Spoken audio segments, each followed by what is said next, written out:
Hello दोस्तों, आप सभी का स्वागत है आपके अपने इस यूट्यूब चैनल पर जिसका नाम है एडुनॉमी। और आज हम सभी आपके लिए इस वीडियो में लेके आए हैं अर्थमेटिक प्रोग्रेशन के जितने भी प्रीवियस ईयर में पूछे गए इंपॉर्टेंट क्वेश्चन है और जो आपके क्वेश्चन बन सकते हैं इस बार आपके बोर्ड एग्जाम में, वो सभी क्वेश्चन मैं आपके लिए इस वीडियो में लेके आया हूँ।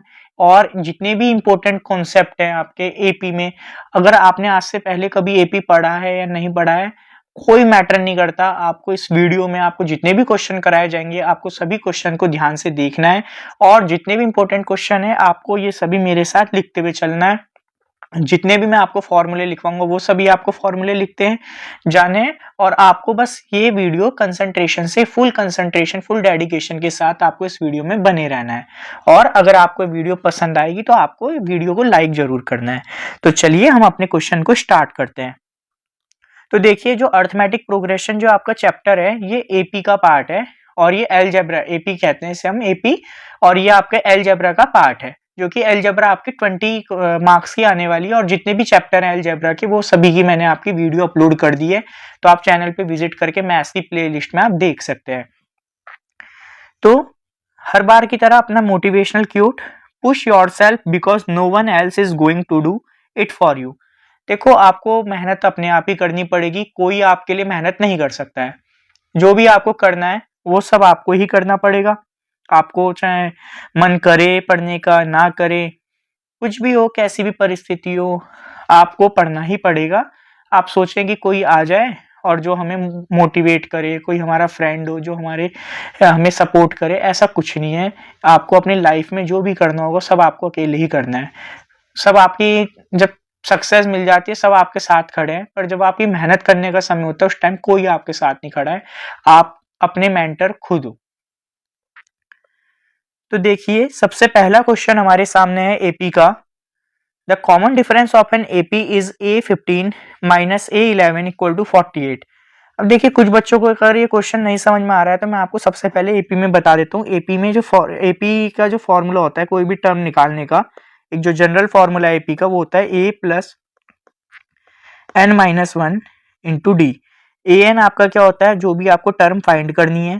ए आपका है फर्स्ट टर्म, एन होती है जो भी आपको टर्म फाइंड आउट करनी है, और डी होता है यहाँ कॉमन डिफरेंस। तो देखिए, अगर आपसे कह रहा है A15, तो A15 यहाँ n की वैल्यू जो हो जाएगी, अगर आप कंपेयर करेंगे दोनों इक्वेशन को तो आप देखेंगे n की जो वैल्यू है 15 है। तो इसे क्या लिख सकते हैं, a प्लस एन की जगह पे आ जाएगा 15 माइनस 1 डी। तो इसे हम क्या लिखेंगे, A15 को हम लिख सकते हैं a प्लस 14d। सिमिलरली अगर हम बात करें A11 को, A11 को हम लिख सकते हैं a प्लस 10d। 11 माइनस 1 हो जाएगा 10। तो a प्लस 14d और a प्लस 10d, देखिए सिंपल है। अगर A15 की बात करेगा तो आप a प्लस 14d लिखेंगे, जहां a आपका जो हो जाएगा वो हो जाएगी फर्स्ट टर्म और d हो जाएगा आपका कॉमन डिफरेंस। तो अगर आपसे कोई कहे कि A29 लिख के दिखाओ तो आप क्या लिखेंगे, a plus 28d। a plus 28d आप लिखेंगे A29 को। तो इस तरह से आप लिख सकते हैं। आइए इस क्वेश्चन को देखते हैं हम। इस क्वेश्चन में आपसे क्या कह रहा है, A15 माइनस A11 की वैल्यू आपको 48 दे रखी है। तो A15 आपका पास है a plus 14d minus A11 हो जाएगा आपका a माइनस, अब देखिए प्लस 10 है तो ये हो जाएगा माइनस के, क्योंकि बाहर माइनस का साइन है। a plus a minus 10d equal to 48। Now a से a कैंसिल हो जाएगा, आपके पास 14 माइनस 10 आ जाएगा 4d इक्वल टू 48। अब आपके पास d की जो वैल्यू आएगी, d इधर 4 मल्टीप्लाई में d के साथ, तो यहाँ 48 के डिवाइड में चले जाएगा 4, तो आपके पास d की वैल्यू आ जाएगी 12। तो आपने देखा इस क्वेश्चन को आपने कितनी इजीली कर लिया, तो आपके पास डी ए जो है आपका राइट आंसर हो जाएगा 12। चलो नेक्स्ट क्वेश्चन देखते हैं। बहुत इंपॉर्टेंट क्वेश्चन है बच्चों, इस क्वेश्चन को आप स्टार मार्क कर लीजिएगा, मोस्ट इंपॉर्टेंट क्वेश्चन है। इस तरह के आपको क्वेश्चन देखने को मिलेंगे और इकट्ठे 3 मार्क्स में क्वेश्चन आपका पूछा जाता है। तो देखिए क्या कह रहा है इस क्वेश्चन में आपसे।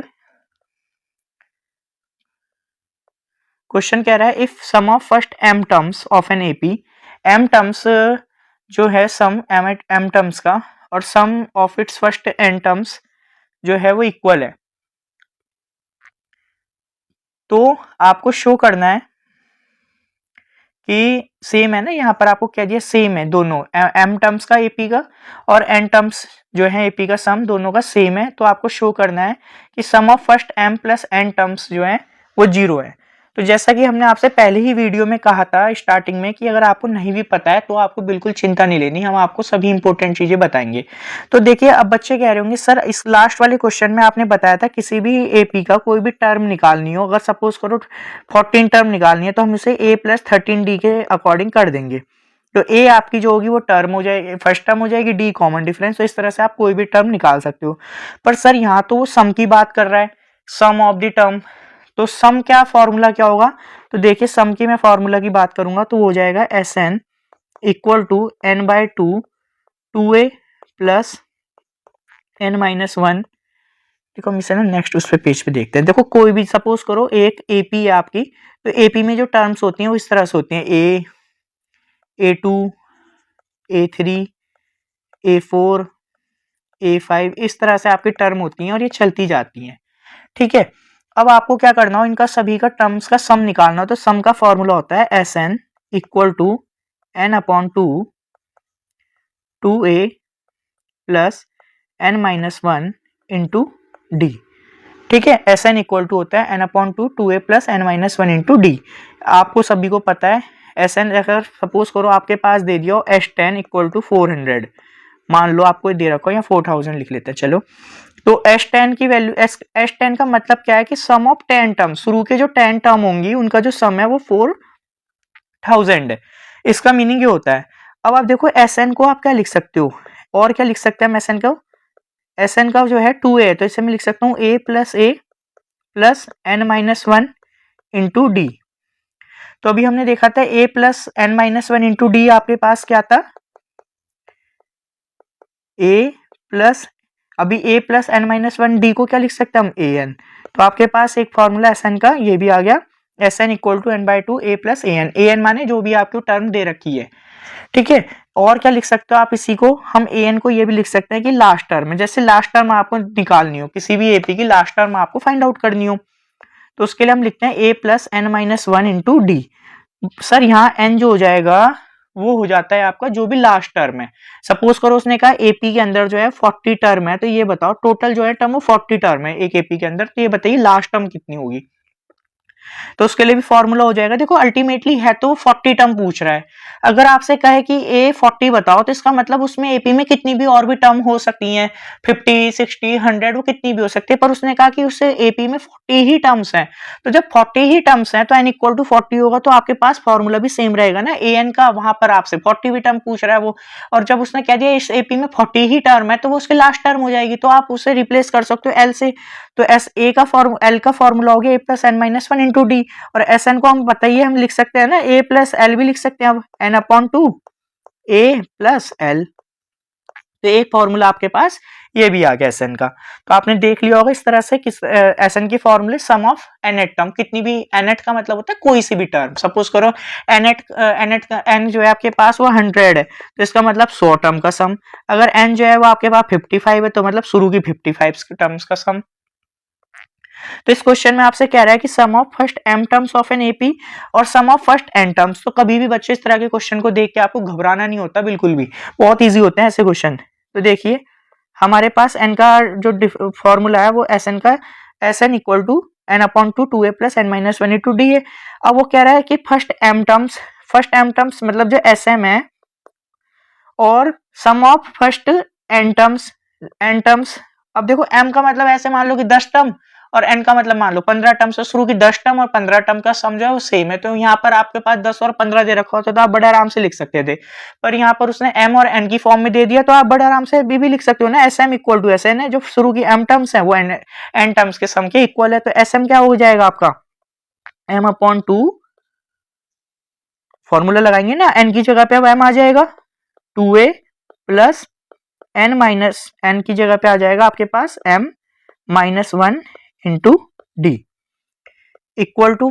अब आप मुझे एक बात बताइए कि जो ये एपी है उसकी क्या ए और डी चेंज होगी, बताइए। जो ए और डी है क्या ये चेंज होंगे? भाई एपी तो सेम है ना, sum of first m terms और sum of first n terms of an AP. Of an AP, AP तो एक ही है ना, तो ए और डी तो सेम ही रहने वाला है, फर्स्ट टर्म और कॉमन डिफरेंस तो सेम ही रहेगा आपका। तो यहाँ हो जाएगा n upon two, two a plus N minus one into D. तो अब यहाँ से टू से टू कैंसिल हो जाएगा आपका, तो ये आ जाएगा ब्रैकेट, आप जब इसे ओपन करेंगे तो टू ए। अब आपको करना क्या है,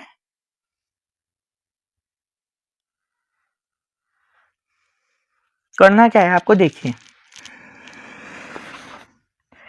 ये हो जाएगा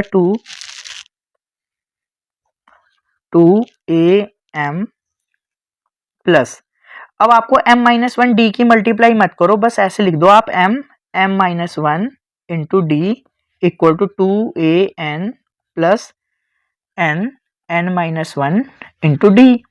अब देखिए दोनों तरफ आप क्या करेंगे, इसे एक तरफ ले आइए, टू ए एम माइनस ए वाली टर्म को मैं एक साथ लिख रहा हूँ, एन आपका क्या कुछ नहीं करा मैंने, मूव करा दिया है।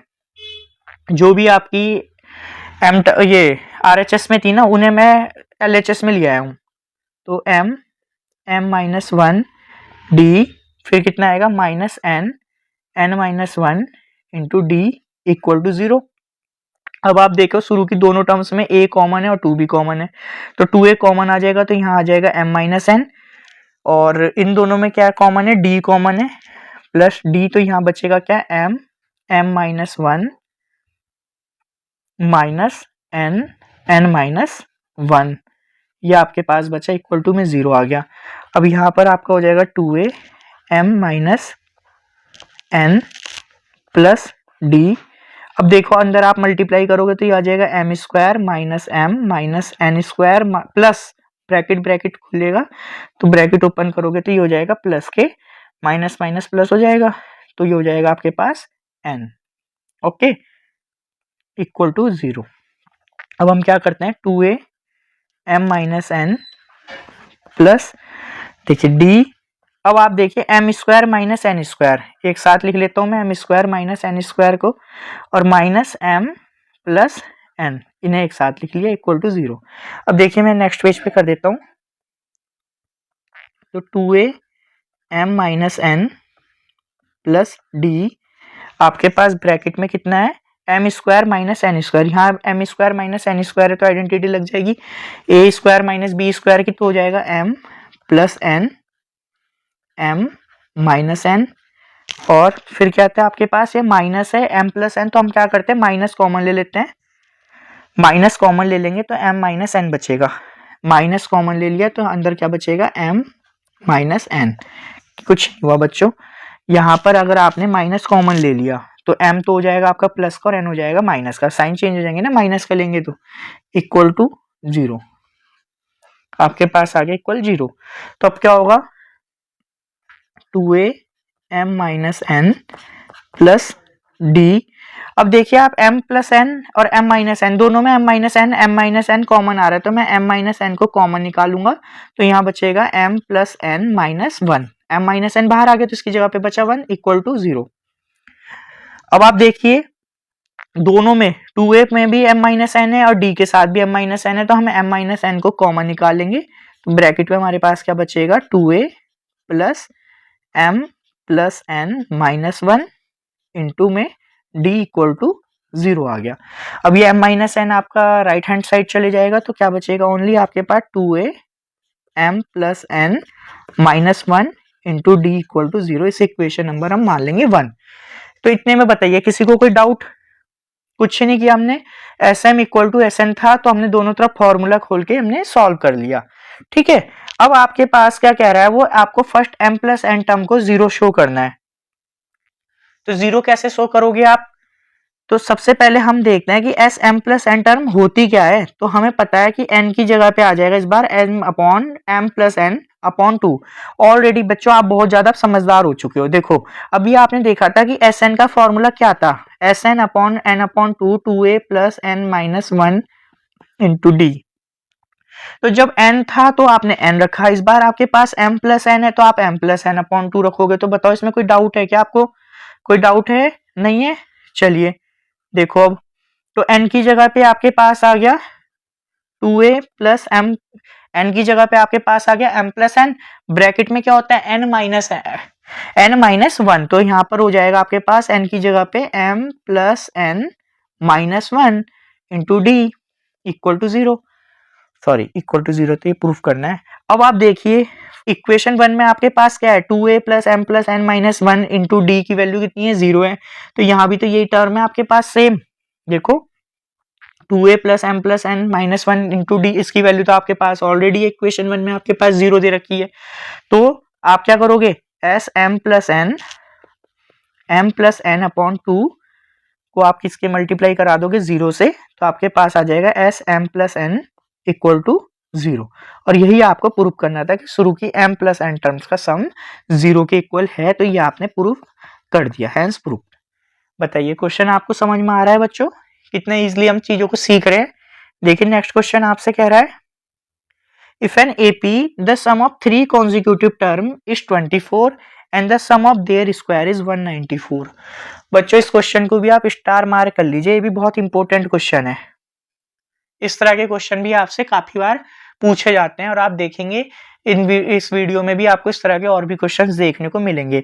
तो देखो कभी भी ध्यान रखने वाली बात है कि 3 consecutive टर्म्स की जब भी बात करेगा, अगर वो 3 consecutive टर्म्स की बात करेगा, 3 consecutive टर्म्स, तो 3 consecutive टर्म्स की बात करेगा तो आपके पास पहली टर्म हो जाएगी a, फिर आप लेके चलेंगे a प्लस डी, ठीक है, दूसरी टर्म होगी a plus D next term, और इससे पहले वाली टर्म एक टर्म और लेके चलेंगे आप a माइनस डी। भाई देखो सपोज करो मैंने कहा ये आपके पास पहली टर्म है 4 और AP में जो a है वो 4 है, ओके समझना चीजों को, पहली टर्म 4 है और सभी में कॉमन डिफरेंस 2 2 का है, तो इसके बाद वाली टर्म कितनी आएगी, कॉमन डिफरेंस 2 का, मतलब जो अगली टर्म आएगी वो 2 ज्यादा आएगी। अगर मैं बात करूं इस a से पहले, इसके पहले वाली टर्म कौन सी होगी, a से पहली वाली सर 2 होगी, भाई कॉमन डिफरेंस 2 2 का है, तो इसके 4 के बाद वाली तो 6 होगी और 4 से पहले वाली क्या हो जाएगी आपके पास 2। अब कहूंगा मैं 6 से बाद वाली कौन सी होगी, तो 6 के बाद वाली फिर 8 हो जाएगी क्योंकि सब में कॉमन डिफरेंस 2 2 का है, और 2 से पहले वाली क्या हो जाएगी आपके पास 0। तो इस तरह से क्या ये सभी की सभी टर्म एपी की टर्म है या नहीं है, बिल्कुल है। तो आपके लिए ये क्वेश्चन जो है आप चाहो तो ऐसे भी ले सकते थे कि a पहली टर्म, फिर अगली टर्म आप ले सकते थे a प्लस डी, फिर उसके बाद ले सकते थे आप कॉन्जिक्यूटिव का मतलब होता है एक साथ वाली टर्म, एक के बाद एक के बाद एक के बाद, तो कॉन्जिक्यूटिव बोलते हैं। तो a plus D a plus 2d बच्चा यही लेगा, तो ये बहुत ज्यादा कॉम्प्लिकेटेड हो जाएगा। तो आपसे उसने कहा है कि 3 कॉन्जिक्यूटिव टर्म लेनी है, तो देखो 3 कॉन्जिक्यूटिव टर्म का लेने का सही तरीका होता है कि पहली आप a ले लीजिए, फिर a प्लस डी ले लीजिए, फिर a माइनस डी ले लीजिए। अगर आपसे कहे वो 5 कॉन्जिक्यूटिव टर्म, 5 कॉन्जिक्यूटिव टर्म्स की बात करेगा तो आप कौन कौन सी लेंगे, a फर्स्ट टर्म हो गई, दूसरी टर्म लेंगे आप a प्लस डी, अब इसी के बाद ले लेंगे आप a माइनस डी, फिर आप कौन सी लेंगे इसके अगली a प्लस 2d, और इससे के पहले आप ले सकते हैं a माइनस 2d। तो ये सभी की सभी 5 टर्म्स हो गई आपकी जो कि कॉन्जिक्यूटिव है, तो ये आपके लिए क्वेश्चन करने में काफी ज्यादा हेल्पफुल होती हैं, इजी होती हैं। इसी तरह अगर आपसे वो 7 कहेगा तो आप लेंगे a plus D a plus 2d a plus 3d, और इससे पहले आप ले लेंगे a minus D a minus 2d a minus 3d। तो इस तरह से आप इन कॉन्जिक्यूटिव टर्म्स को लेट कर सकते हो। तो देखिए आपने इसमें कितने अच्छे से कॉन्सेप्ट को भी सीखा, इसलिए मैं आपसे कह रहा हूं बस आप वीडियो को देखते जाइए, सभी तरह के क्वेश्चन आपको पेपर में बच्चों इसी तरह के क्वेश्चन आपको देखने को मिलने वाले हैं। बहुत मेहनत लगती है इस तरह के वीडियो आपके लिए लाने के लिए, बस क्यों, इसका एक ही उद्देश्य है कि आपके मार्क्स बहुत अच्छा है, एक भी मार्क्स आपका कटना नहीं चाहिए। हमारा टारगेट यही रहना चाहिए कि हम 75 अबव तो लेके आए और 80 लाएंगे। इन वीडियोस का आप देखते जाएंगे तो आप 80 तक ला सकते हैं। तो 3 कॉन्जिक्यूटिव टर्म हो गई a minus D a plus D. अब वो क्या कह रहा है, the sum of 3 consecutive term is 24, इनका जो सम है वो आपको 24 दे रखा है। तो देखिए तो a minus d plus a plus, according to question ही चल रहे हम, तो इन तीनों का सम किया वो इक्वल टू आ रहा है 24 के। तो जब ये 24 के इक्वल है तो देखिए अब आपके d से जो d होगा वो कैंसिल हो जाएगा, अब आपके पास आ गया ये 3a इक्वल टू 24, जैसे कि हमने पहले ही कहा था। इस तरह से आप क्वेश्चन को लेंगे तो बहुत इजीली हो जाएगा। तो a की वैल्यू आपके पास आ जाएगी 8, तो a की वैल्यू 8 आ गई। अब आप d की वैल्यू निकालेंगे, तो डी कैसे आएगा, डी की बात करेंगे हम, तो डी कैसे निकालोगे आप, ए की वैल्यू आपके पास 8 है, तो डी कैसे निकालेंगे, वेट रुकिए, ए आपको देयर स्क्वायर दे रखा है, सम ऑफ देयर स्क्वायर, ठीक है, तो ए प्लस डी आपके पास आ गया, सम ऑफ देयर स्क्वायर इज 194। अब देखो ये कह रहा है कि इनका जो स्क्वायर है वो आपका 194 है, तो यार डी तो इससे निकल के नहीं आएगा आपके पास, इस इक्वेशन से डी तो निकल के नहीं आएगा। तो अब आप क्या करेंगे, इनका स्क्वायर आपको दे रखा है कि 194 है, थोड़ा सा ध्यान ये देना है, सम ऑफ देयर स्क्वायर, इनके स्क्वायर का सम।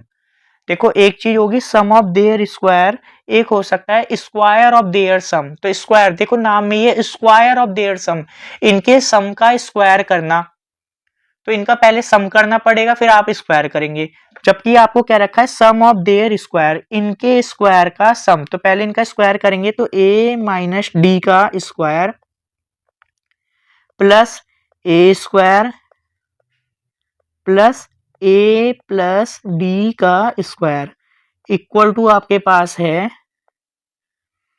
194 के, ठीक है। तो a माइनस डी स्क्वायर आप खोलेंगे तो ये क्या आ जाएगा, a square plus d square minus 2ad plus a square plus a plus d का स्क्वायर है तो a square plus d square plus 2ad square equal to आ जाएगा आपके पास 194।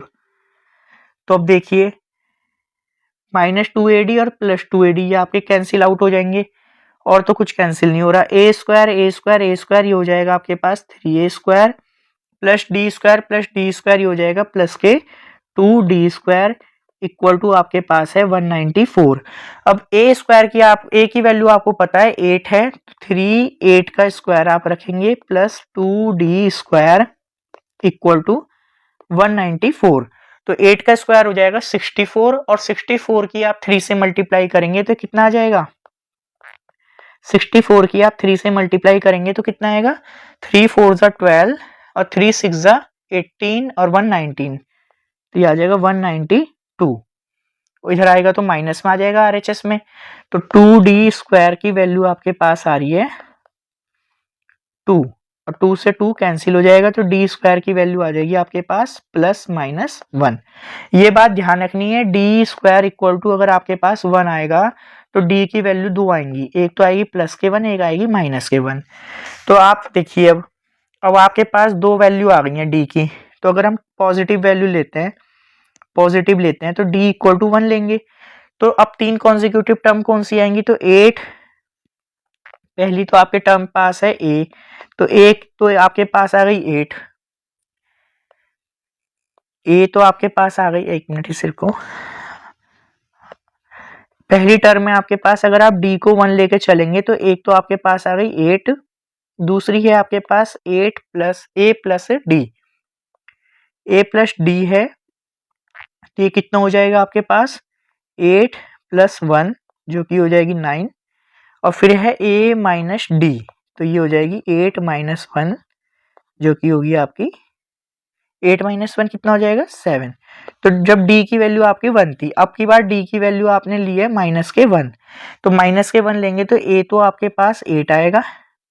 अब आ जाओ a प्लस डी कितना होगा आपके पास, a प्लस डी की वैल्यू हो जाएगी 8 माइनस 1 जो कि 7 होगा, और a माइनस डी आपके पास हो जाएगा 8 प्लस 1 जो कि हो जाएगा 9, तो वही आ रही है अल्टीमेटली 8 7 9, तो तीनों की तीनों कॉन्जिक्यूटिव टर्म क्या आ जाएंगी 7 8 9, तो ये तीनों कॉन्जिक्यूटिव टर्म आपकी ये आ गई।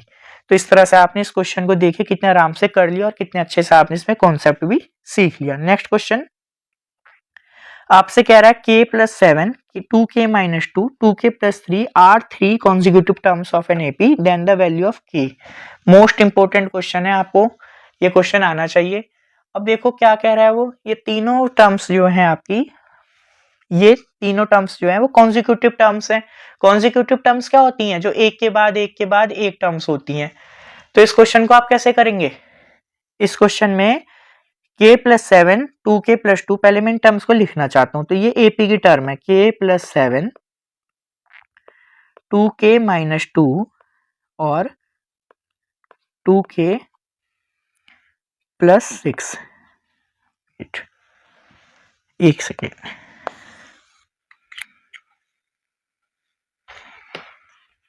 देखिए k प्लस 7 के ये हो जाएगी आपके पास 2k माइनस 2 2k प्लस 6। ये तीनों की तीनों टर्म AP की टर्म है। तो बच्चों मुझे एक बात बताओ, क्या इन दोनों टर्म्स का डिफरेंस कॉमन डिफरेंस और इन दोनों टर्म्स का कॉमन डिफरेंस सेम नहीं होगा? जब एक के बाद एक के बाद एक टर्म है तो हमें पता है दो कॉन्जिक्यूटिव टर्म्स का जो कॉमन डिफरेंस होता है वो सेम होगा। तो अगर मैं 2k minus 2 minus k minus 7 इन दोनों टर्म्स का कॉमन डिफरेंस इक्वल किसके होगा? इन दो टर्म्स का। 2k plus 6 minus 2k plus 2, इन दोनों का कॉमन डिफरेंस सेम आ जाएगा। तो 2k माइनस के आ गया आपके पास k और माइनस 2 माइनस 7 हो गया माइनस के 9। 2k प्लस 6 माइनस 2k, तो ये 2k से तो 2k आपका कैंसिल आउट हो जाएगा और 6 और 2 आ जाएगा आपके पास 8। तो k की वैल्यू आपके पास आ जाएगी 8 प्लस 9, k की वैल्यू आपके पास आ गई 17। तो इस तरह से आपने k की वैल्यू निकाली, राइट ऑप्शन हो जाएगा आपके पास B 17। नेक्स्ट क्वेश्चन देखिए। नेक्स्ट क्वेश्चन कह रहा है आपसे, ये क्वेश्चन बहुत अच्छे क्वेश्चन होते हैं बच्चों, जिसका कॉन्सेप्ट जिसे नहीं आता है तो वो इन कॉन्सेप्ट को देख सकता है, बड़े आराम से यहाँ से वो सीख सकता है। तो ये कह रहा है 7 term of from the and. बहुत अच्छा क्वेश्चन है, स्टार मार्क कर लीजिए। ये जितने भी आपके लिए क्वेश्चन में लेके आया हूं ना, ये फिल्टर लगा के आप समझ लीजिए कि जो इतने सारे बच्चे आप क्वेश्चन करोगे पता नहीं उसमें से कौन सा आएगा कौन सा नहीं आएगा, आप कौन से क्वेश्चन में कंफ्यूज हो जाओगे। तो ये वीडियो लाने का उद्देश्य ही यही है कि आप सभी तरह के क्वेश्चन एक ही वीडियो से बना पाओ, सभी तरह के क्वेश्चन के कॉन्सेप्ट आपको एक ही वीडियो के माध्यम से समझा दिए जाए। तो इसलिए ये आपके लिए मैं वीडियो लेके आया हूँ। तो आप ये देखिए, इससे आप कितना बढ़िया चीज सीखने वाले हो। आपको क्वेश्चन का कॉन्सेप्ट देखना है, क्या गजब बेहतरीन कॉन्सेप्ट आप सीखोगे यहाँ से। फाइंड आउट करनी है आपको एंड से। तो देखिए ये आपको AP गिवन है -8 -5 -2, ये सब इसके टर्म्स है, कॉन्जिक्यूटिव टर्म्स हैं। और जो ये 49 है, आप मुझे ये बताइए 49 किस चीज को शो कर रहा है? यहाँ पर ये 49 है, ये किस चीज को शो करता है?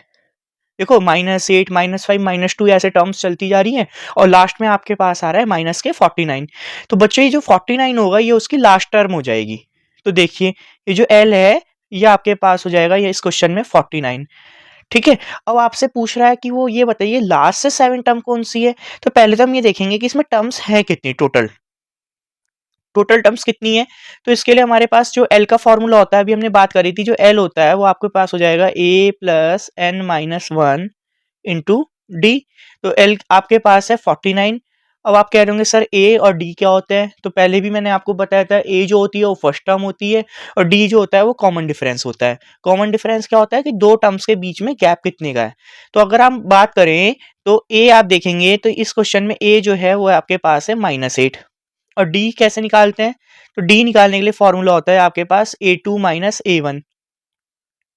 आपको ध्यान रखने वाली बात यहाँ है क्वेश्चन में कि A2 माइनस A1 होगा आपका, तो A2 आपके पास है कि देखिए A2 जो है आपके पास वो है -5 और -8। तो ये आपके पास आ जाएगा -5 प्लस 8। तो D की वैल्यू आपके पास आएगी 3।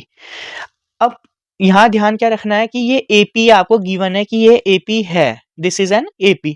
तो अब आपके पास अगर वो कह देगा कि ये AP है तो फिर आप कॉमन डिफरेंस सिंपली निकाल सकते हैं A2 माइनस A1 करके। पर अगर आपको वो ये कह दे कि चेक करो कि ये एक AP है या नहीं है, तो ऐसी कंडीशन में हमें पता है कि AP होने के लिए जो होगा इनका कॉमन डिफरेंस सेम होगा। तो पहली टर्म और दूसरी टर्म का कॉमन डिफरेंस सेम होना चाहिए। इसी प्रकार दूसरी और तीसरी टर्म का कॉमन डिफरेंस सेम होना चाहिए। तो अगर आपको वो AP ना दे के रखता है, वैसे तो ऐसे क्वेश्चंस में वो AP आपको ये बताएगा कि ये AP है, पर अगर नहीं भी देगा तो फिर अब आपको दो टर्म्स के बीच में कॉमन डिफरेंस चेक करना पड़ेगा। जैसे -5 और -8 में आपको कॉमन डिफरेंस फाइंड आउट करना पड़ेगा, इसी तरह -2 और -5 में आपको कॉमन डिफरेंस चेक करना पड़ेगा। तो ये ध्यान रखने वाली बात है आपके पास। L इक्वल टू 49 है। अब A ए आपके पास कितनी वैल्यू है -8 प्लस n-1। आपको n तो निकालना ही है कि 49 जो है वो कौन सी टर्म है।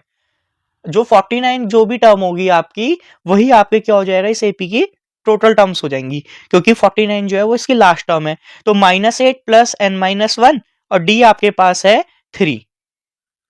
तो अब आप यहाँ पर सॉल्व करेंगे तो ये कितना आ जाएगा, देखो ये -8 है तो इधर आ जाएगा आपके पास आरएचएस में आके हो जाएगा +8 और n-1 3। तो भाई 49 और +8, 49 और 8 कितने हो जाएंगे, 57। 57 और यहाँ n जो है एलएचएस में आपके पास मल्टीप्लाई में n-1 के साथ, तो ये 57 के आ जाएगा, नीचे डिवाइड में आ जाएगा इक्वल टू n-1। तो 39 से 57 कट जाएगा, सॉरी 57 से 3 से कट जाएगा, ये 19 3 से 57 और ये -1 है तो इधर आ जाएगा आपके पास प्लस के। तो n की जो वैल्यू आ गई वो आपके पास आ गई 20। तो 20 आपके पास आ गई टोटल टर्म से। अब यहाँ से सबसे मेन आपका कॉन्सेप्ट स्टार्ट होगा, वो ये क्वेश्चन में कह रहा है आपसे, क्वेश्चन आपसे कह रहा है कि जो 7 टर्म बतानी है फ्रॉम दी एंड से आपको उसकी 7 टर्म बतानी है। तो जो टोटल टर्म्स हैं देखो वो है 20, तो पीछे से आपको 7वीं टर्म बतानी है। तो last term from and, last term कह रहे हैं 7 टर्म, आपको बताना क्या है यहाँ पर, 7 टर्म फ्रॉम द एंड। देखिए 7 टर्म फ्रॉम एंड कितनी हो जाएगी, तो इसके लिए हम करते हैं 40 - 7। अब आप यहाँ पर ना एक बात देखेंगे कि जो 40 - 7 किया हमने, तो वो 7वीं टर्म भी चली गई। भाई अगर आपने क्या किया, ये 40 में से हम 7 घटा देंगे तो ये आ जाएगी 33।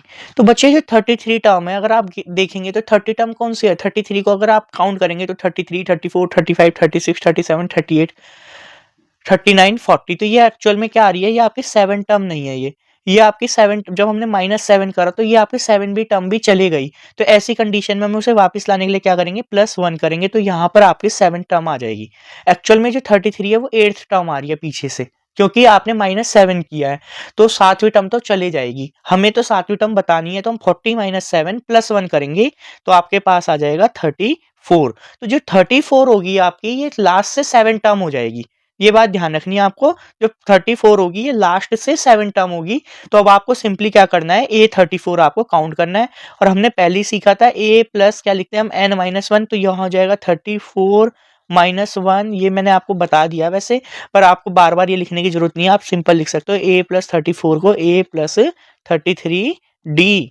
तो A कितना हो जाएगा वो आपके पास, A तो आपके पास था ही, कितना है -8 प्लस 33 मल्टीप्लाई 3। तो ये आपके पास आ जाएगा -8 और 33 इंटू 3 हो जाएगा 9। 99 में से 8 जाएंगे तो ये आपके पास बचेगा 91। तो इतने इजीली आपने इस क्वेश्चन को कर लिया। तो ये जो 91 है ये 7 टर्म आ रही है लास्ट से आपकी। तो ये क्वेश्चन बच्चों मोस्ट इंपोर्टेंट क्वेश्चन होता है, यहाँ एमसीक्यू में आ रखा है, ये आगे आपको 2 नंबर में 3 नंबर में भी इस तरह के क्वेश्चन आपको देखने को मिल सकते हैं। आइए नेक्स्ट क्वेश्चन की बात करते हैं। तो नेक्स्ट क्वेश्चन कह रहा है, अ school has decided to plant some endangered trees on 51 world environment day in the nearest park. Endangered trees आपको पता है बच्चों क्या होता है, जो ट्रीज अब आपके खत्म होने की कगार पर है। ऐसे ट्री अगर आप इन्हें प्रोटेक्ट नहीं किया गया तो ये आने वाले समय पे ये एक्सटिंक्ट हो जाएंगे, मींस खत्म हो जाएंगे ये। तो they have decided to plant those trees in few concentric circular rows. तो पहली बात तो आपको देखो वर्ड प्रॉब्लम देख के, इस तरह की केस स्टडी देख के बिल्कुल भी घबराना नहीं होता। मैं आपको ऑनेस्टली बताऊं तो ये जितने भी आपके केस बेस्ड क्वेश्चन होता है ना, अगर आप हमारे रेगुलर व्यूअर हो तो आप देखेंगे कि जितने भी मैंने अभी तक आपको केस बेस्ड के क्वेश्चन कराए हैं वो सभी आपके जो होते हैं काफी ज्यादा इजी क्वेश्चंस होते हैं। तो जो है आपको इन क्वेश्चंस को देख के कभी भी घबराना नहीं होता है। डायग्राम देखकर इसका तो कैसा डायग्राम है, कुछ भी नहीं है इसका डायग्राम को, तो इसमें कोई ऐसा रोल है भी नहीं। तो they have decided to plant those trees in few concentric circular rows such that succeeding row has 20 more plant and the previous one। देखो ये क्या कह रहा है, and फर्स्ट सर्कुलर रो है 50 प्लांट। अगर हम बात करें कि जो पहली सर्कुलर रो है इसमें तो इसने 50 प्लांट लगाए, फिर इसने जो है नेक्स्ट रो में कितने प्लांट लगाए, भाई नेक्स्ट में ज्यादा ही लगेंगे। तो नेक्स्ट में जो होंगे वो इसने क्या कह रहा है कि 20 मोर देन द प्रीवियस। अगर आपके पहले वाली में अगर आपके 50 हैं तो फिर उसके अगली वाली में कितने लगे होंगे, उसमें 70 लगे होंगे। इसी तरह जो नेक्स्ट रो होगी उसमें कितने लगेंगे बच्चों बताओ, कितने होंगे, अगर पहली में 50 लगाए, ऐसा कह रहा है ना, फर्स्ट सर्कुलर रो 50 और सब में 20-20 बढ़ते गए, तो पहली रो में 50 प्लांट हो गए, दूसरी रो में कितने प्लांट हो गए 70, और थर्ड रो में कितने होंगे जल्दी बताओ, बिल्कुल सही 90, और फिर उसके बाद 110। तो इस तरह से प्लांट जो है वो आपके बढ़ते जाएंगे। तो क्या मैं इस क्वेश्चन से कह सकता हूँ जो आपके पास ए है, ए माने जो फर्स्ट टर्म है, क्योंकि सबसे कम उसने पहली रो में लगाए वो है 50 आपके। फिर उसके बाद में वो आपसे कह क्या रहा है कि जो नई रो होगी, जो नेक्स्ट आपके टर्म्स आएंगी वो कितनी आएगी, उनके बीच में डिफरेंस ही तो कह रहा है ये 20 मोर देन है, मतलब 20 बढ़ते जाएंगे। तो अगर मैं बात करूँ तो दूसरी रो में 70 है, -50, तो कितना आ रहा है, वैसे भी 20 ही आएगा। तो भाई 20 जो है आपके कॉमन डिफरेंस आ गया।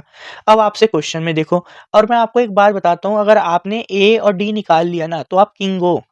एपी वाले क्वेश्चन के आप किंग हो अगर आपके पास ए और डी आपको पता है।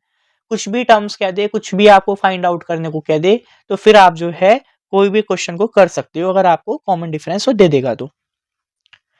अब यहाँ पर क्या रहा है आपसे, how many trees will be planted in the 10th रो। तो 10th रो में कितने प्लांट करेगा वो, तो 10th रो में कितने प्लांट करेगा, तो ए 10 निकालना है आपको कि 10th रो में, वो ये पूछ रहा है 10th रो में। ध्यान रखने वाली बात है, कहीं आप कंफ्यूज हो जाओ।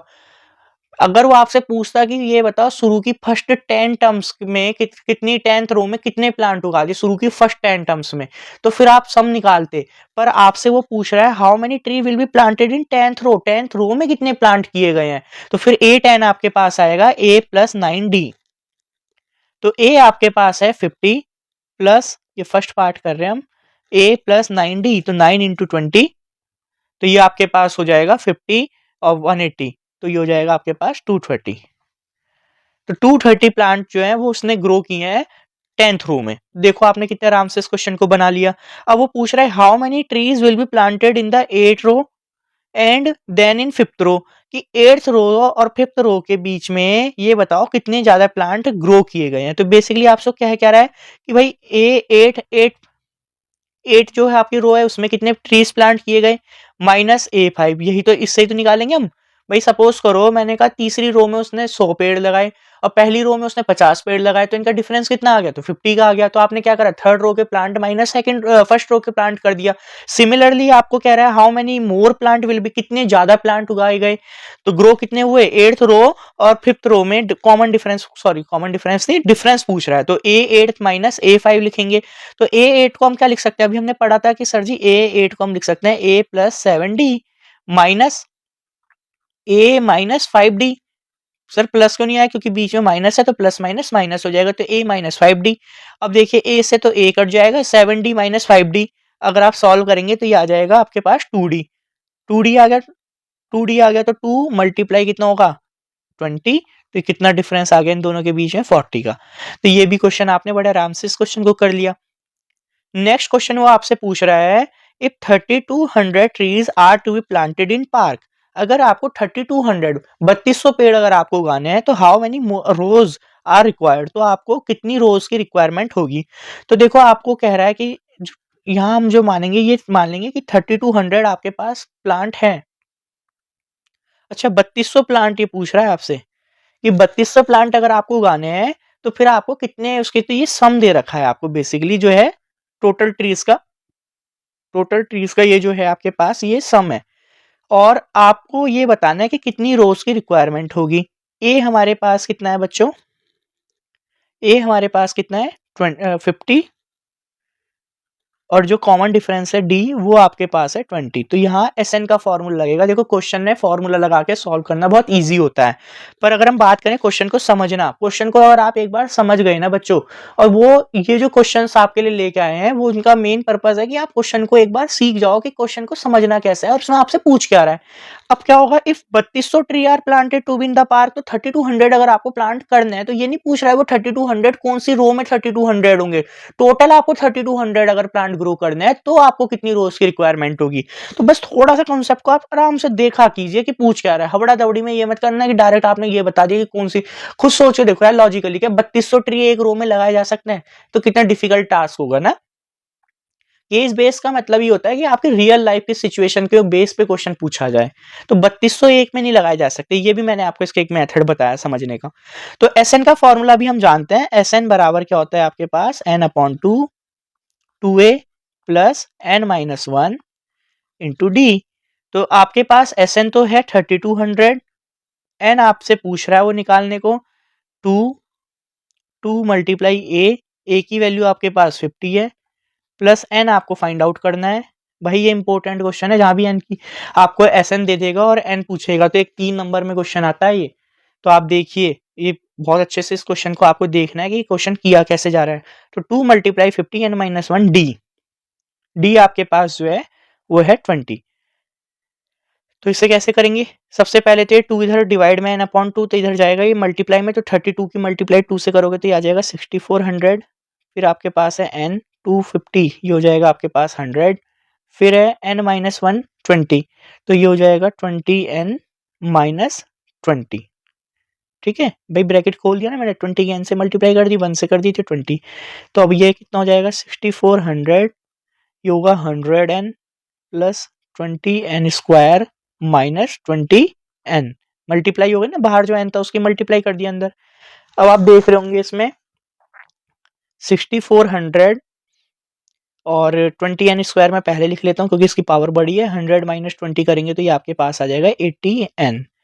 तो इसे आप तरीके से लिखेंगे 20n square minus 80n minus 6400 equal to 0। अब आप देख रहे होंगे 20 सब में कॉमन है तो हम इसे 20 से डिवाइड कर देंगे तो ये आपके पास आ जाएगा n square minus 4n minus, इसे आप 20 से करेंगे तो कितना आएगा, 0 से 0 कट जाएगा, ये आ जाएगा 320। डिवाइड कर दिया, इसे कॉमन ले लिया इसे 20 से, या 20 आप कॉमन ले लीजिए या 20 से पूरी इक्वेशन को डिवाइड कर दीजिए दोनों तरफ। जब इधर तो 0 है तो 0 से डिवाइड करेंगे 20 को तो आएगा आपके पास 0 ही आ जाएगा। तो अब आपके पास एक क्वाड्रेटिक इक्वेशन बन के आ गई है n square minus 4n minus 320। तो इस क्वेश्चन को अब आपको क्या करना है, n की वैल्यू निकालनी है। तो देखिए n square minus 4n minus 320 equal to 0, एक बार देख लेते हैं। ठीक है, अब आपको 320 के फैक्टर करना है कि जो आपके पास आ जाए ये 4 आ जाए, तो 4 आना चाहिए वो भी माइनस करके। तो n माइनस 320 इक्वल टू 0। तो अब आप कैसे करेंगे इस क्वेश्चन को, देखिए 4n है आपके पास 320, तो 320 के आप क्या करेंगे, फैक्टर करेंगे। तो जब फैक्टर करेंगे तो ये आएगा आपके पास 160 और ये आ जाएगा आपके पास 80 के बाद ये आएगा 40, 2 से कटेंगे से आप 20। मैं करने को तो डायरेक्ट कर देता पर आप एक बार समझ लीजिए कि किस तरह से करा है इसने। देखिए क्या होता है बच्चों, क्वाड्रेटिक इक्वेशन सॉल्व करने में n square minus 4n minus 320 equal to 0 है, तो हम क्या करेंगे, बिल्कुल सेम टू सेम जैसा लिखा हुआ वैसे उतारेंगे। n स्क्वायर माइनस ये जो बीच में x वाली टर्म होती है, n वाली टर्म होती है, उसकी जगह पे हम बनाएंगे ब्रैकेट और फिर आपके पास आ जाएगा n माइनस 320। तो ये जो होगा बच्चों, इस 4 को हमें रिप्लेस करना है कि 4 की जगह पे हम कुछ ऐसा लिखे जो माइनस करके 4 आए और मल्टीप्लाई करके कितना आना चाहिए, 320। तो देखिए 2 2 जा 4, 2 जा 8, 2 जा 16, 16 2 जा 32, तो 32 और 5 2 जा 10 हो जाएगा। तो 32 और 10 का तो कोई रिलेशन नहीं आ रहा, तो क्या होगा 320 लाना है। तो 16 इसे कितना लिख सकते हैं, इन वाले फैक्टर से आप बनाएंगे तो ये आ जाएगा आपके पास 20 माइनस के 16। देखो 20 में से 16 जाएंगे तो आपके पास कितना आएगा 4, और 20 और 16 की मल्टीप्लाई करोगे तो आपके पास आ जाएगा 320। तो अगर आप इसे ओपन करेंगे तो ये हो जाएगा n square minus 20n plus 16n minus के 320 इक्वल टू 0। तो आप n कॉमन लेंगे पहली दोनों टर्म में तो आपके पास आ जाएगा n माइनस 20, और प्लस 16 कॉमन लेंगे तो यहाँ भी आपके पास आ जाएगा n माइनस 20 इक्वल टू 0। तो अब आपके पास n प्लस 16 और n माइनस 20 यहाँ से कॉमन ले लेंगे आप n माइनस 20 को, तो आपके पास बचेगा n प्लस 16 इक्वल टू 0। अब आप देखिए तो यहाँ पर दो वैल्यू आएंगी, एक तो प्लस 16 इक्वल टू 0 रखोगे आप, एक आप 20 इक्वल टू 0 रखोगे n माइनस 20। तो एक तो n की वैल्यू आपके पास 20 आ जाएगी और एक n की वैल्यू आपके पास माइनस के 16 आ जाएगी। तो आप कौन सी लेंगे वैल्यू, n इक्वल टू 20। हम पॉजिटिव, सर हमने माइनस 16 क्यों नहीं लिया। अगर आप माइनस 16 लेंगे तो आप मुझे बताइए क्या होगा, माइनस 16 पे आपकी जो रोज हो जाएंगी वो माइनस में हो जाएंगी। क्या माइनस में रोज हो सकती है, नहीं हो सकती है ना, क्योंकि रोज या तो जीरो होंगी, माइनस में तो रोज नहीं हो सकती। एक बात को आपको ध्यान रखनी है कि जो n होता है, n कभी भी ना तो नेगेटिव होगा ना ही n क्या होगा आपका, एक आपका ये फ्रैक्शन में होगा। ठीक है ना, तो कोई भी देखो संख्या है, कोई भी 1 2 3 4, तो n जो होगा वो एक should be a natural number, इसलिए हम इसे n से दिखाते हैं। n जो होगा वो आप एक नेचुरल नंबर होगा, उसकी वैल्यू हमेशा कैसी होगी, पॉजिटिव होगी। और वो होल नंबर भी हो सकता है, हाँ ये भी बात कह सकते हैं आपकी होल नंबर भी हो सकता है, वो जीरो भी हो सकता है, n की value should be zero but it can not be less than zero और इन फ्रैक्शन। फिर नेक्स्ट क्वेश्चन आपसे देखो, फिर से सेम तरह का क्वेश्चन आ गया आपका पास कि 3 कॉन्जिक्यूटिव टर्म बतानी है एपी की, आपको दे रखी है 3 कॉन्जिक्यूटिव टर्म, आपको x की वैल्यू बतानी है। तो इसी तरह का क्वेश्चन अभी हमने पहले भी किया था, ये 3 कॉन्जिक्यूटिव टर्म है आपके पास, x 2x प्लस 9 और 4x प्लस 3। तो इस तरह के क्वेश्चन में हम क्या करते हैं, इन दोनों का कॉमन डिफरेंस और इन दोनों का कॉमन डिफरेंस हम क्या करेंगे, इक्वल में रख लेंगे। तो 2x प्लस 9 माइनस एक्स, इन दोनों का कॉमन डिफरेंस भाई a2 माइनस a1 करेंगे। सिमिलरली अब आप यहाँ पर करेंगे a3 माइनस a2, तो 4x प्लस 3। देखो ये क्वेश्चन बहुत इंपॉर्टेंट होता है, तो यहाँ 2x माइनस एक्स हो जाएगा x प्लस 9 और 4x माइनस 2x हो जाएगा आपके पास 2x प्लस 3। अब देखिए आपके पास आ जाएगा 9 माइनस 3, मैंने नंबर वाली टर्म एक तरफ कर लिया और कॉन्स्टेंट को एक तरफ कर लिया। कॉन्स्टेंट और वेरिएबल जब आप सेपरेट करोगे तो 2x माइनस एक्स, 9 माइनस 3 आपके पास आ जाएगा 6, तो x की वैल्यू जो आ रही है वो आ रही है 6। तो x की वैल्यू 6 आ रही है, पर ऑप्शन में तो 6 है ही नहीं, तो इसका मतलब हमने कुछ गड़बड़ करी है। और गड़बड़ हमने ये करी है कि हमने यहाँ पर माइनस के 9 नहीं रखा, को माइनस 9 हो जाएगा ना, यहाँ पर पूरी टर्म आनी चाहिए, मैंने 2x माइनस 9 कर दी है, तो 2x माइनस 9 हो गया, अब सही है। तो अब देखेंगे आप, तो 2x माइनस एक्स कितना हो जाएगा, ये आपके पास x प्लस 9 हो गया, 4x माइनस 2x हो गया आपके पास 2x और प्लस 3 माइनस 9, तो ये हो जाएगा माइनस के 6। तो 9 प्लस 6 2x माइनस एक्स, तो 9 प्लस 6 हो जाएगा आपके पास 15 और 2x माइनस एक्स हो जाएगा आपके पास x, तो x की वैल्यू आपके पास आ गई 15। तो 15 जो है आपका राइट आंसर हो जाएगा। तो आपको क्वेश्चन समझ में आया होगा ये। चलिए नेक्स्ट क्वेश्चन है, find the ratio which the point -1k divide the line segment. अच्छा ये जो क्वेश्चन है ये आपका कोऑर्डिनेट ज्योमेट्री से क्वेश्चन है, और इसकी वीडियो मैंने ऑलरेडी अपने चैनल पे डाल रखी है, तो आप वहां से इस क्वेश्चन को देख सकते हैं। गलती से आ गया ये क्वेश्चन इसमें, हम फिलहाल एपी के ही क्वेश्चन करें तो ज्यादा बेटर रहेगा। देखिए, how many terms of an arithmetic progression 45 39 33 must be taken so that their sum is 180, explain the double answer. भाई बहुत इंपॉर्टेंट क्वेश्चन है ये, और अभी आपको मैंने इस तरह का क्वेश्चन कराया भी है। तो देखिए friends, how many terms of an arithmetic progression, आपसे पूछ क्या रहा है ये कि कितनी टर्म्स हमें लेनी पड़ेंगी। तो ये आपको एपी दे रखी है इसने, तो एपी आपके पास कितनी है, एपी जो है आपके पास वो है 45 39 33, इस तरह से आपको एपी उसने दे रखी है। फिर वो आपको क्या कह रहे, यहाँ से आपको पता ही है ए जो हो जाएगा वो आपके पास 45 हो जाएगा, डी अगर आप निकालेंगे तो डी हो जाएगा आपके पास 39 माइनस 45, A2 माइनस A1। अब 39 में से 45 जाएंगे तो ये आपके पास कितना आएगा, माइनस के 6, माइनस के 6 आ गया। अब सम जो है आपके पास Sn जो है वो कितना है 180, जो आपको सम दे रखा है वो उसने 180 दे दिया। तो अब आपको ये बताना है कि कितनी टर्म्स अगर हम इस एपी की लेंगे तो वो 180 आएगा। एक्सप्लेन द डबल आंसर, तो डबल आंसर की हम बाद में बात करेंगे, पहले हम इसका आंसर निकालते हैं।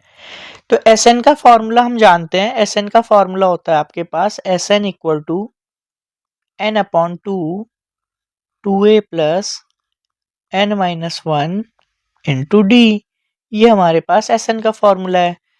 तो अब आप इसे सॉल्व करेंगे तो आपके पास क्या आएगा, देखिए अगर हम इसे सॉल्व करेंगे तो क्या आएगा, Sn हमारे पास गिवन है 180, n हमें फाइंड आउट करना है n अपॉन 2a, ए आपके पास गिवन है। मैंने आपको पहले ही कहा था ना, इस तरह के क्वेश्चन जो होते हैं बहुत इंपॉर्टेंट होते हैं। तो देखिए डी आपके पास है माइनस के 6।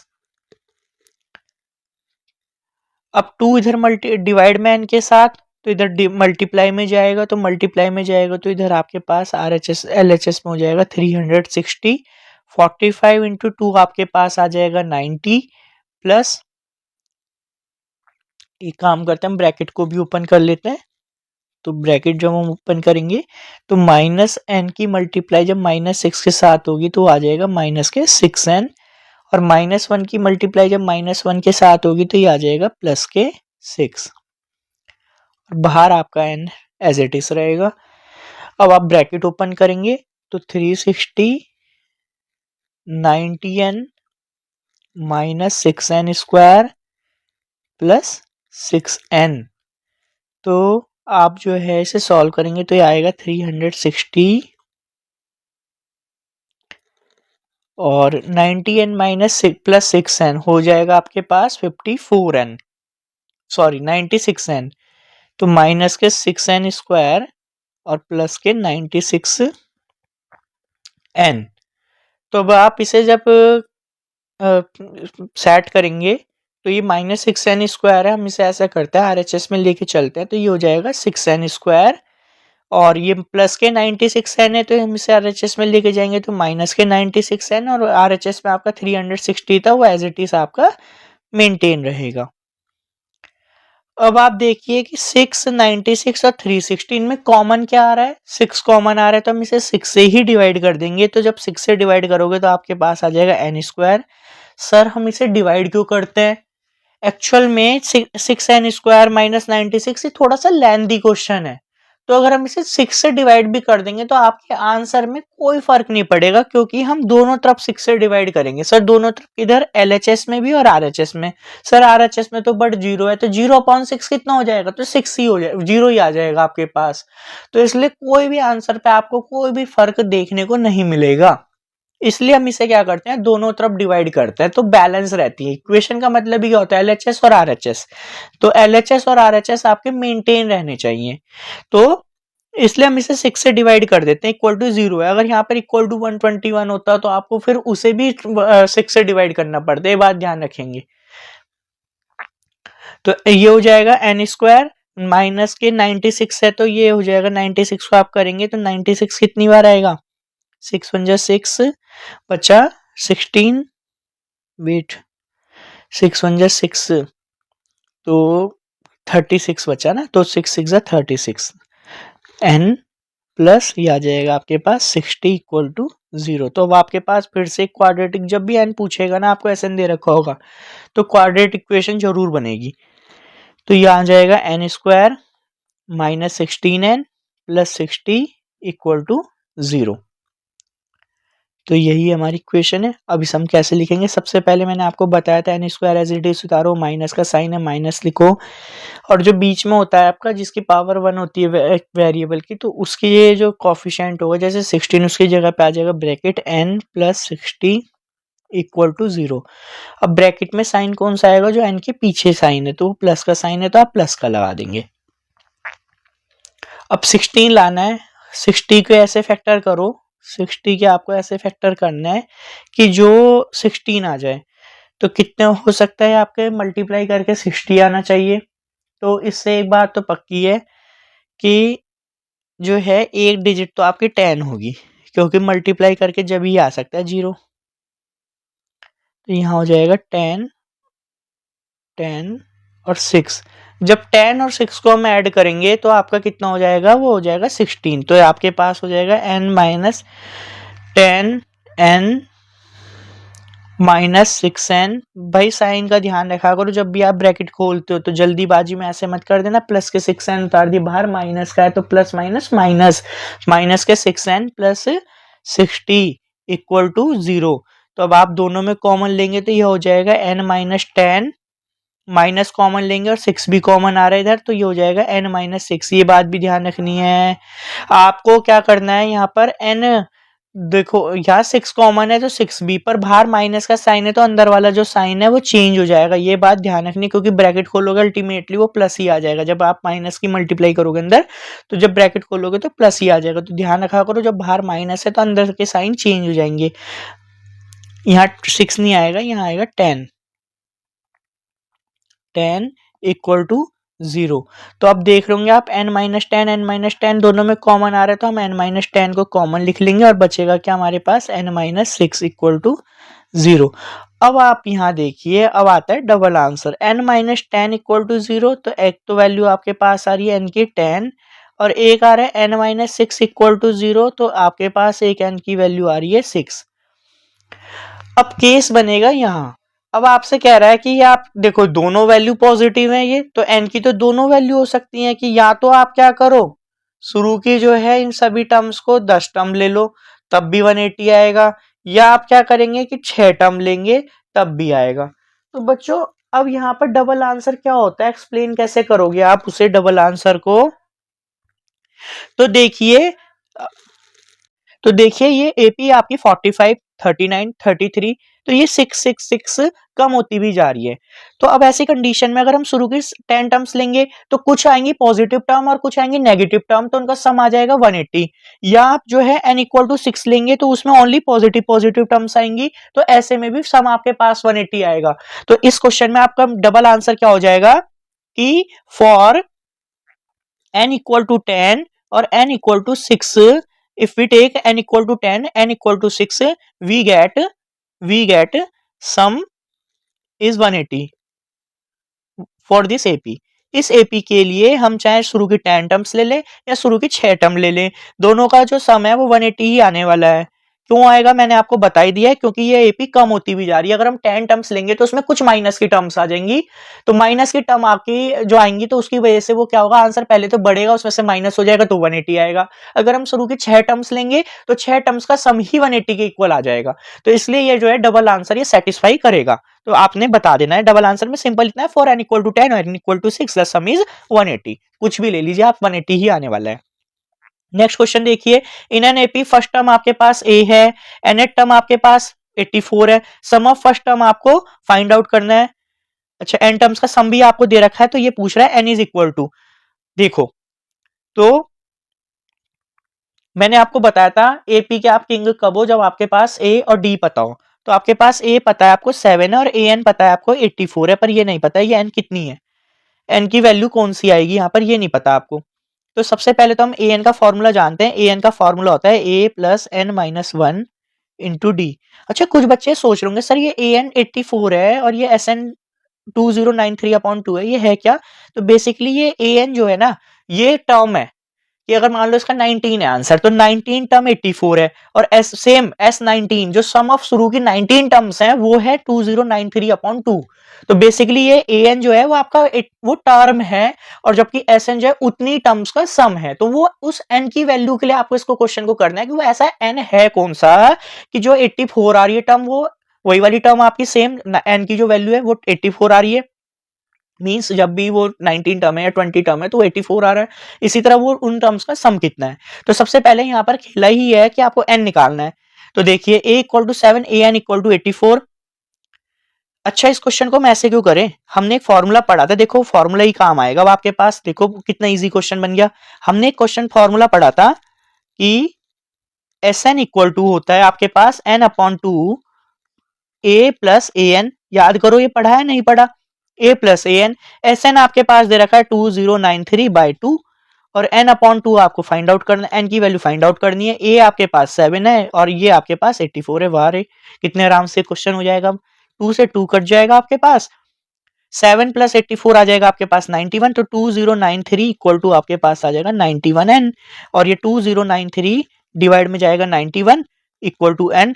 तो अब आप इसे 91 से डिवाइड करेंगे तो कितना आएगा, देखो यूनिट डिजिट आपकी होनी चाहिए 3, तो जो आएगी n की वैल्यू कितनी आ जाएगी, इसे डिवाइड करोगे आप तो मुझे ऐसा क्यों लग रहा है 7 से डिवाइड हो जाएगा। 7 के टेबल में भी 91 आएगा, 7 1 जा 7 और 7 3 जा 91। फिर हिसाब करेंगे 7 2 जा 14, बचा कितना 6 69 हो गया। 7 9 जा 63, 7 9 जा 63। अब 3 से आप 229 को काटेंगे तो 13 2 जा 26, बचा कितना 3 तो 23। तो n की वैल्यू जो आपके पास आ जाएगी वो आ जाएगी 23। देखिए आपने इस क्वेश्चन को भी कितना कर लिया, आराम से कर लिया कि जो n है वो 23 के इक्वल है। तो एक काम करते हैं इस वीडियो में हम इन 10 क्वेश्चंस को ही डिस्कस करते हैं, पर आपको बिल्कुल चिंता नहीं करनी। इस वाले पार्ट में हम 10 क्वेश्चन ले लेते हैं, इसके बाद और भी क्वेश्चन है इनको मैं आपको जो है नेक्स्ट उसमें वीडियो में करा दूंगा। बहुत अच्छे क्वेश्चन है ये, ठीक है, तो हम जो है इन क्वेश्चंस को नेक्स्ट पार्ट में इसके करते हैं। मैं इसमें और भी कुछ क्वेश्चंस और कुछ कॉन्सेप्ट ऐड कर दूंगा, तो सभी तरह के क्वेश्चन आपके बन जाएंगे। और आई होप आपको ये वीडियो पसंद आई होगी और जितनी भी आपको इसमें क्वेश्चन कराए हो काफी हेल्पफुल रहे होंगे, आपके डाउट्स भी क्लियर हुए होंगे। कोई भी डाउट है आपको तो कमेंट कर दीजिएगा, तो मैं आपको नेक्स्ट वीडियो में उसे पार्ट को कवर कर दूंगा। Thank you.